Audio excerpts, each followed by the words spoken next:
I want to welcome everyone to Office Hours with Rod McDermott, the founder and CEO of Project Activate and CEO of McDermott and Bull Executive Search, one of the nation's top executive recruiting organizations with offices throughout the US, Canada, and Europe.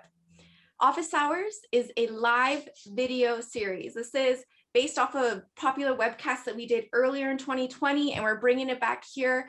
It's where we answer your most challenging questions. It's about landing your dream job, about pursuing your dream job, career advice. It's with someone who's been there from the executive level down to the administrative level. He's answered it all.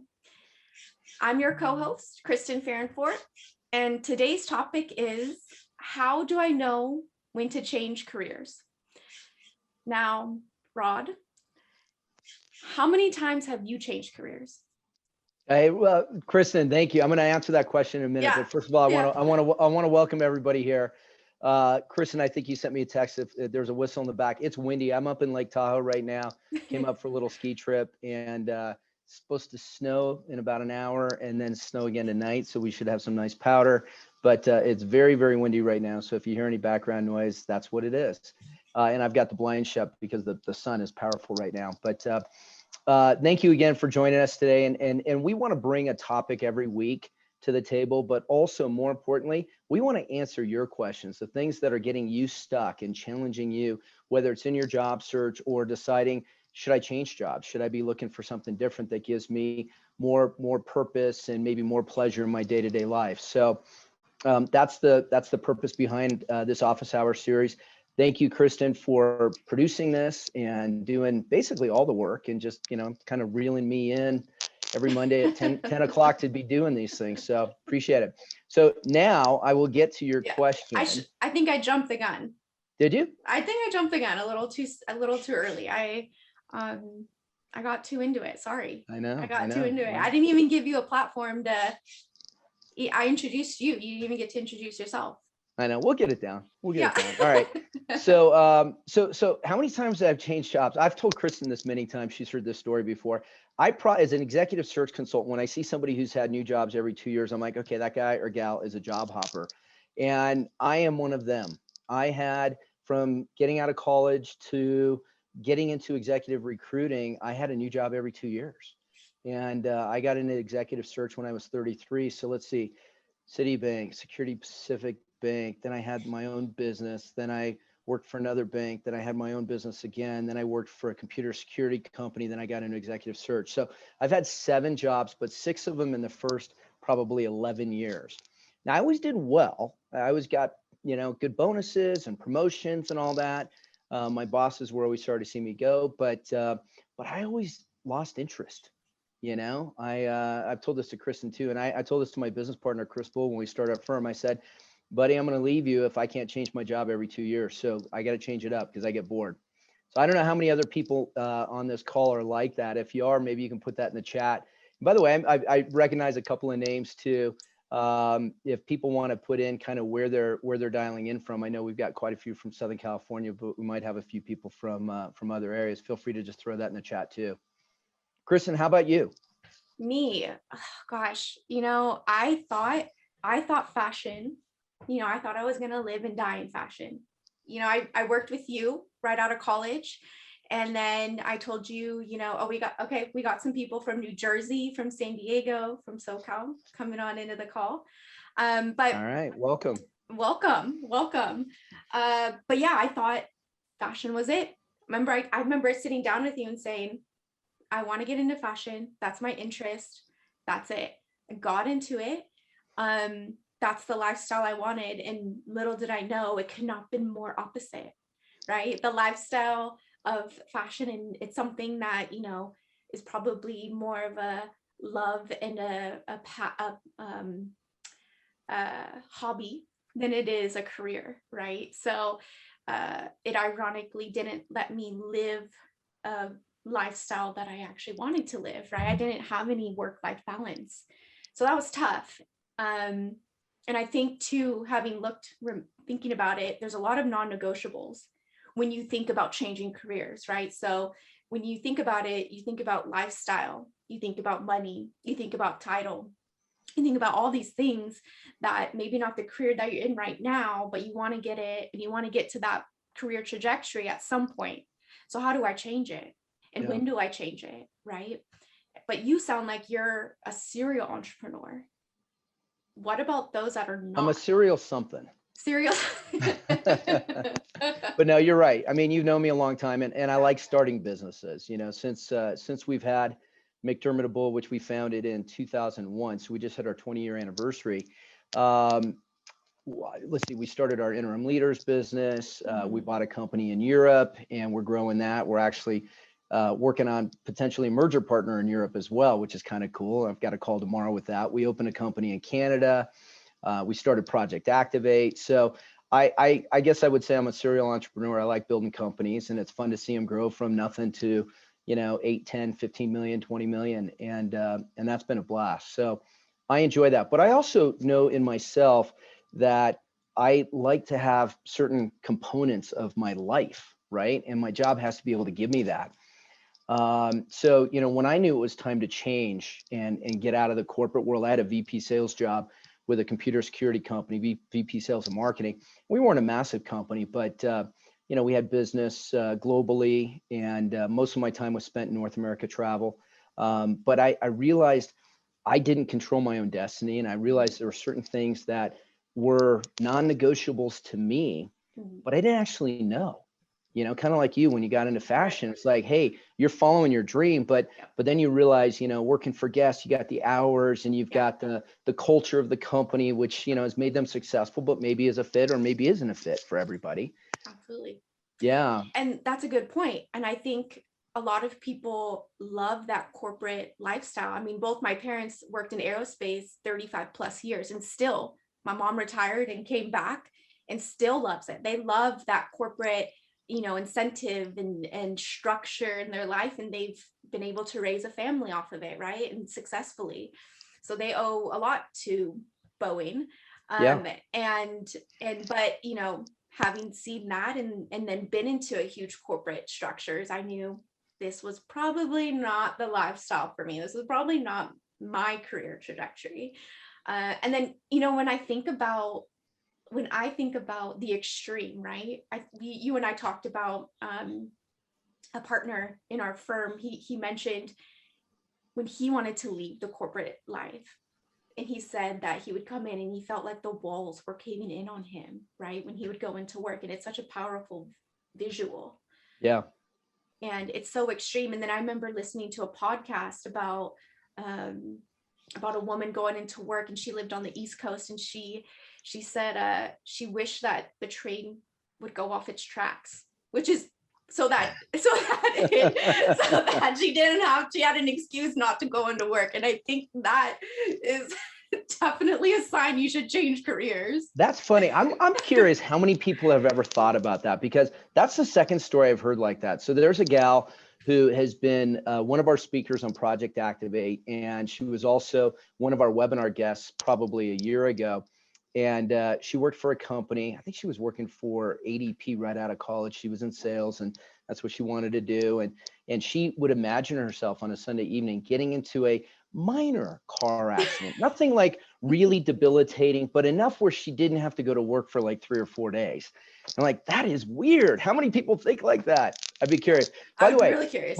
Let's make this interactive too. So for everybody that's on this, feel free to throw stuff in the chat, and let's open it up to questions, because we've got a topic we're going to go through, but our goal with these office hour series is to spend a minimum of 50% of our half-hour time answering your questions about job search, or about having your dream job, or how to figure it out. So lay it on me. We've got kind of lightning round. I stole this from Jim Cramer, for those of you who have watched Mad Money in the past, and I like it. It works out pretty well. So feel free to just start throwing stuff into the chat, and we'll jump in and we'll do it. But I want to start on a couple of things. So when you think about the pleasure you get or don't get, you think about Sunday, right? We call this the Sunday scaries. When Sunday afternoon you start thinking, oh my God, tomorrow's Monday. I'm dreading Monday. I don't want to do this. It went from I get to do this to I've got to do this. And when you start feeling that, you know that you probably need to make a change. And it might not necessarily be the industry or the function that you're in. You might be a CFO, you might be a general counsel at companies, you might be a lawyer, or, you know, a head of HR or salesperson. Doesn't matter. It could be the company, it could be the company culture, or it could be the industry. But if you're having feelings like that, my guess is you're not all that fulfilled at work. And if you're not all that fulfilled in a place that you're going to spend most of your waking hours, certainly Monday through Friday, um, change it up. Change it up. Don't wait. It is, yeah, we got a comment from somebody who said definitely there in all caps.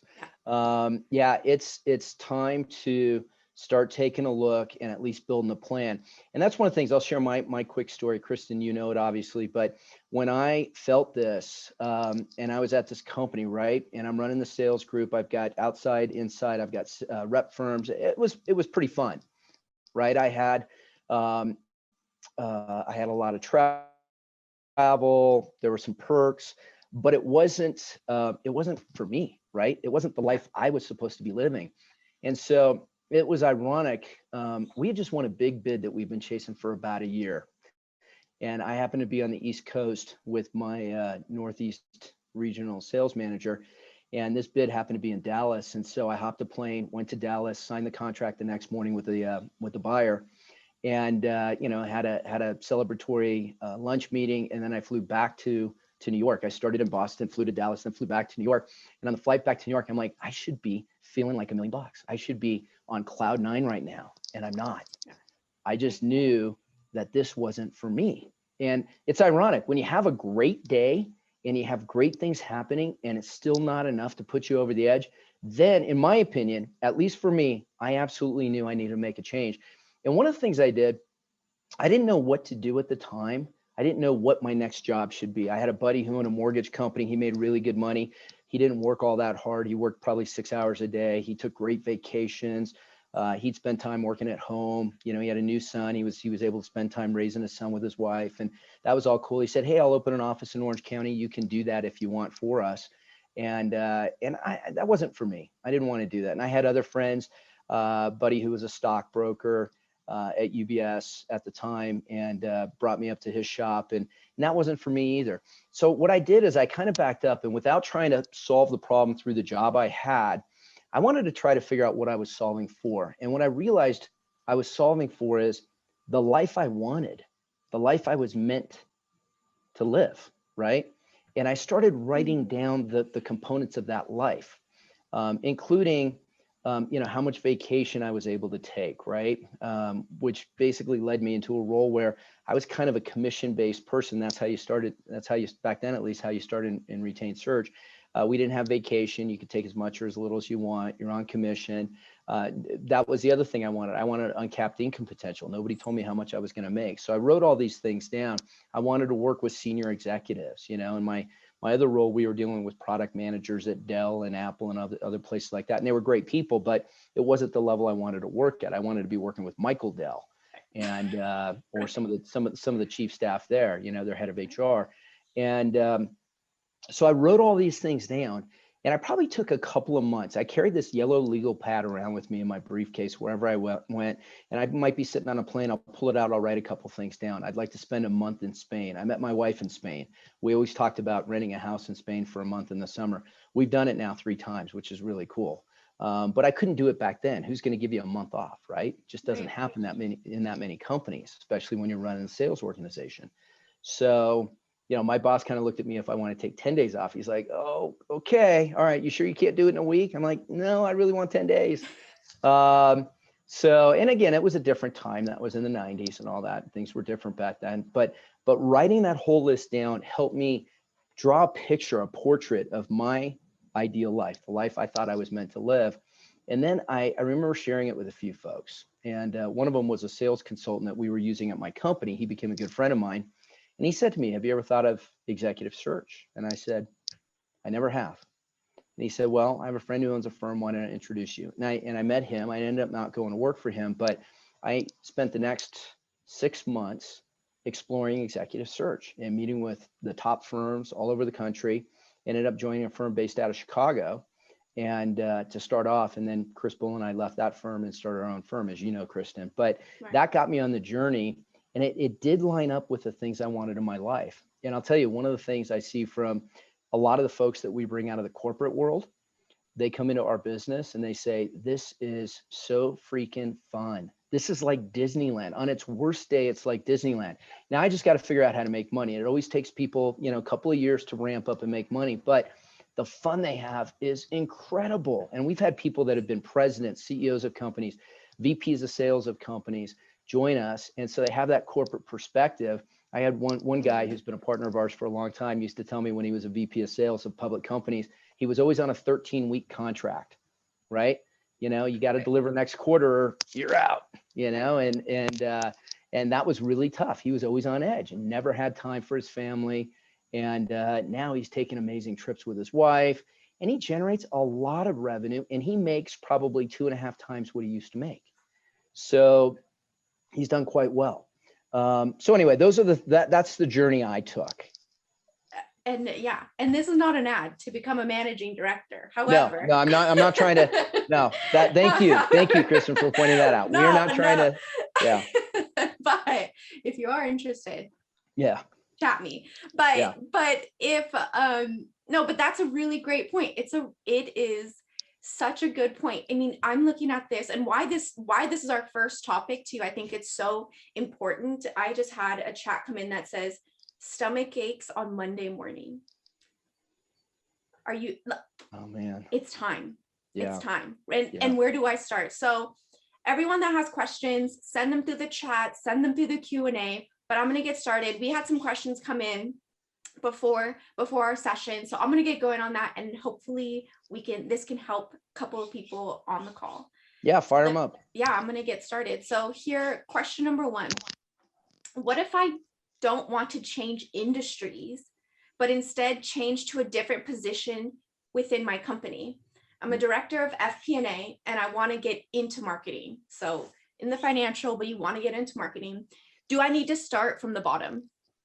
Yeah, that's a really good question. So obviously it depends on the company, it depends on the industry a little bit, but we have a real world example of that potentially happening at McDermott & Bull. So we have our accounting manager who's a stud. He's been with us for 1.5 years and he's done so well, and he works directly for our controller and she loves him, but he's come to us and says, I really like the business that we're in and I love what I'm doing, but I think I might want to go on the search side. And I said, well, why don't you come with us on some sales calls and maybe some client visits and all that, and we'll get you exposed to it and see. He's such a good person and he does really well that I would hate to lose him, because I'm like, well, no, we need to keep you in your role because you've done so much.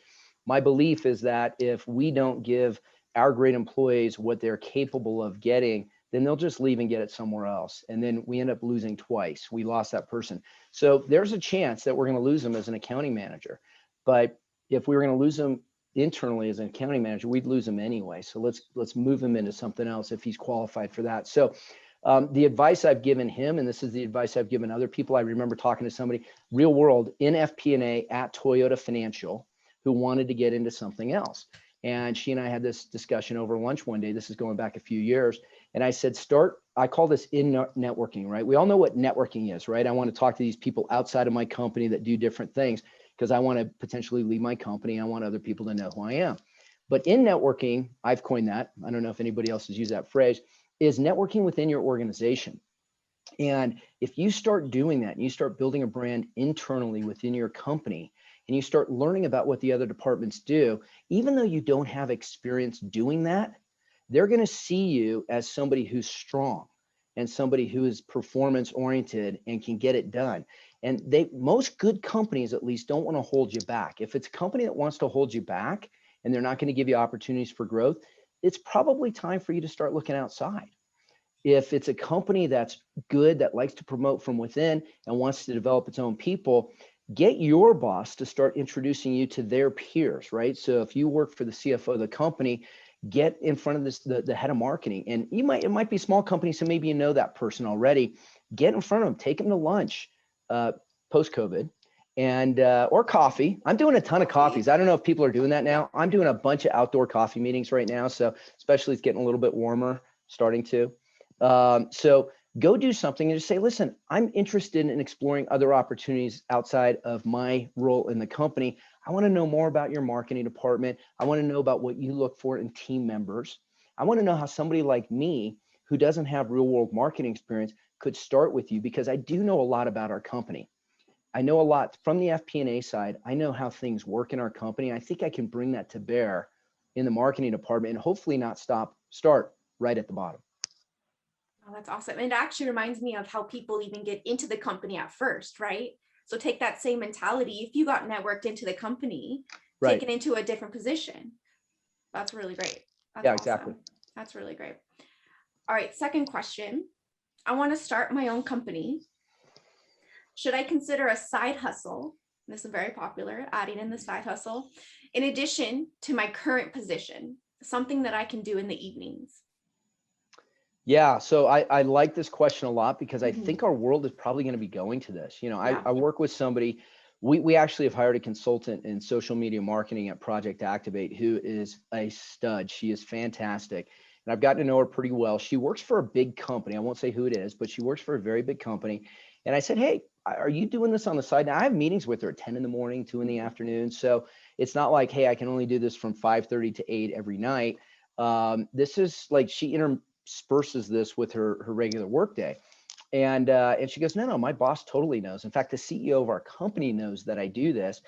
And they gave me a new job internally. She's now running e-commerce for her company because of what she's been able to do in social media marketing. She has 50,000 Instagram followers. She writes a blog post for her Instagram followers and on certain topics. And so she's been able to create a followership, and they love what she's done. So what she's been able to do kind of on the side, and the expertise that she's developed, she's now taking and investing in her own company, and they love it. Because I asked her, I said, would they ever want you to stop doing this? And she's like, no, they like the experience I've gained from working with companies like yours and working on my own brand and being able to bring that into the company.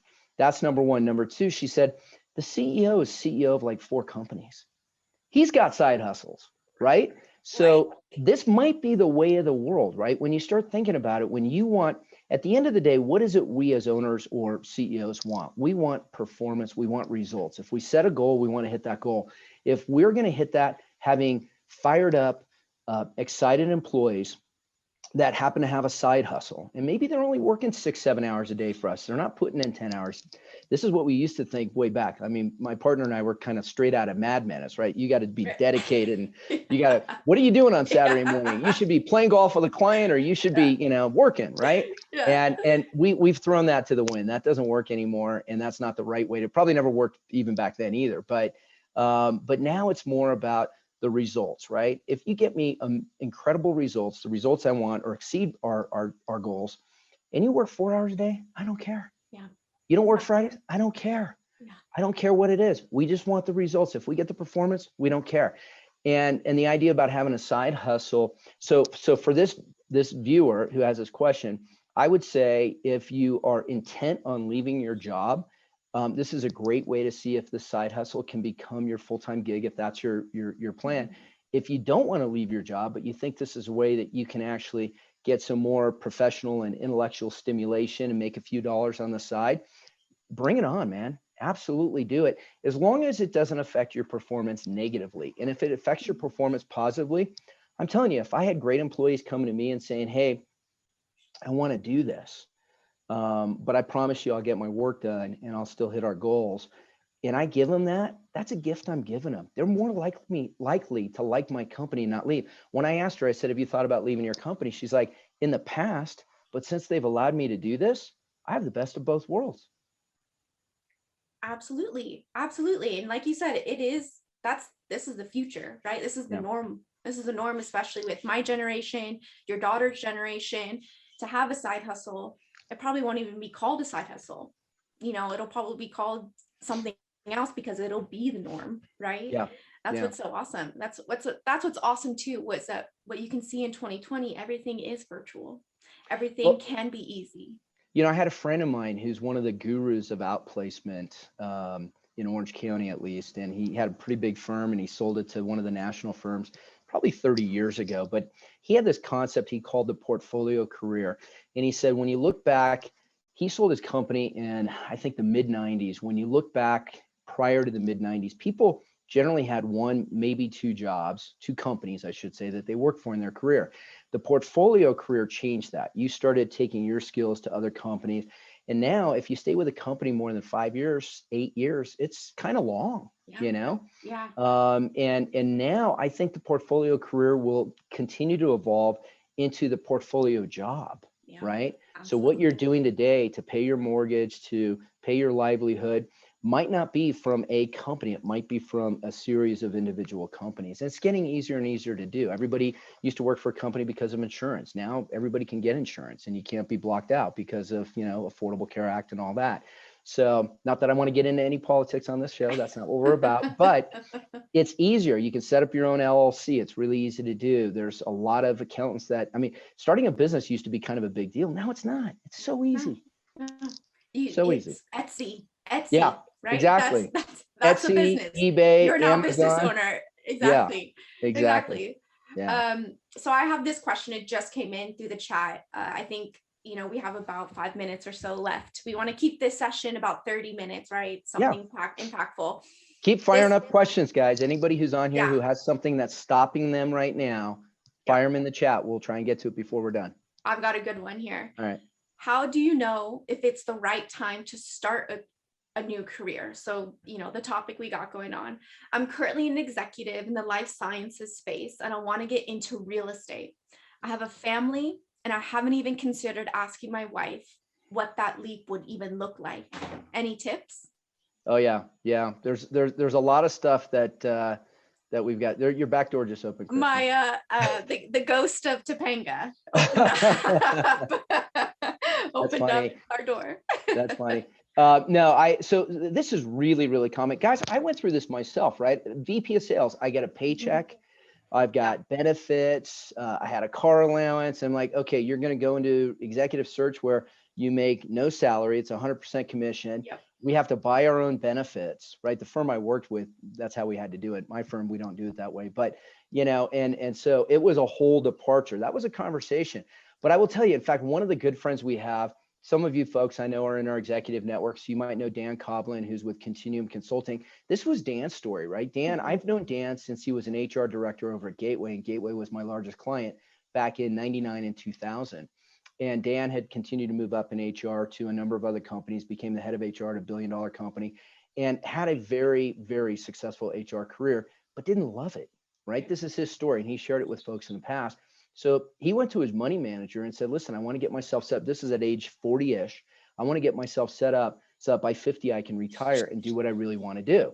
Right. And the guy said, well, what is that? He says, I want to do what you do. The books I read are about financial planning and money management and setting myself up. And that's my hobby. I want to make that my life.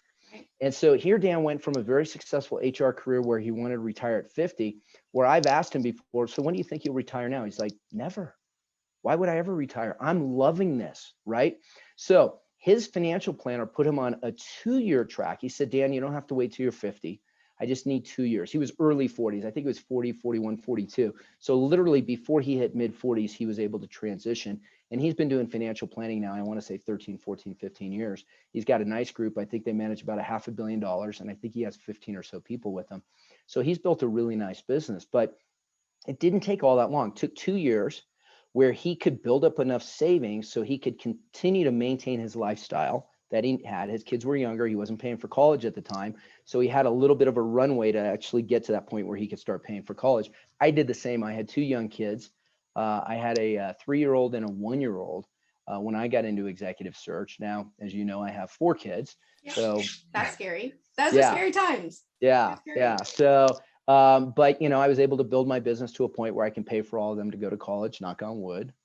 And I've got 2 out and 1 in and 1 in high school. So it's getting done, but you can actually set yourself up so you can have the runway that you need. And I think if you set up a plan to do it, you can get it done within 1 to 2 years, most people.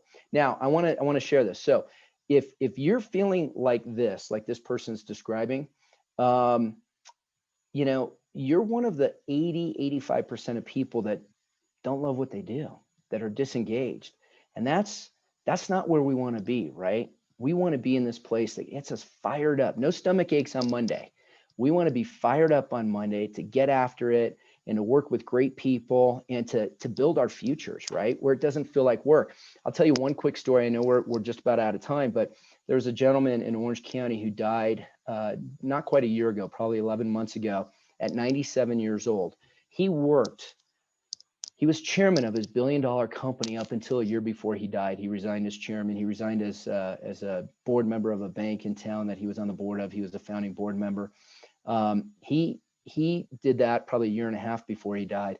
He worked right up until the end. I remember him telling me at 92, when his first wife passed away, when he remarried again, and he's been married to her, or was married to her for 40, almost 50 years. He said, I just have two rules. He was a pilot. Don't ever make me stop flying, and don't ever make me give up work. And those are the two things that I love doing. He goes, work is my hobby, work is my life. It's what I love doing. I'd see him on the tennis courts at Coto de Casa, but he ran a multi-billion-dollar company and loved it and worked all the way up until the end. And I sent a note to his son, who I've gotten to know, and I said, your father, in my mind, was the epitome of a life well lived. And at the end of the day, that's what we want. When we take our last breath, I don't think we want to have any regrets. And so if you're looking at your future and you're saying, I'm not sure I can say that, it's probably time to start looking.